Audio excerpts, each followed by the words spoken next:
Do you want to know how you can turn on the one-click bet option on Melbet? If yes, then this video is for you. Hello and welcome to TechTube. It's your host back again with yet another interesting tutorial video. In this video, I'm going to teach you how you can turn on the one-step bet on Melbet. Go ahead and open any browser and go to melbet.in. The next step is to log into your account. After you log into your account, you can see on the right hand side there is option of one click.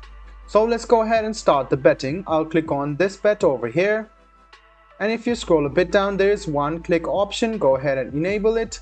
Click enable, which is over here, and there you go. You can see that one click bet has been enabled. A bet with the stake you set below will be placed automatically when you click on a market. So you can see that the bet option over here is there. You can select it and click save load events, and you can write down the code over here and click save. And if you click on this option over here, you can notice that your one click bet will be enabled.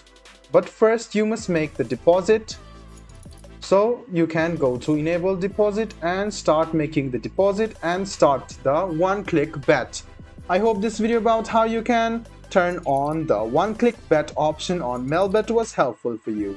If you still have any kind of confusion, please do mention us on the comment section down below. Like the video, subscribe to the channel, and do hit the bell button for more. Hope to see you in the next video as well. Until then, goodbye, take care, and make sure you enjoy.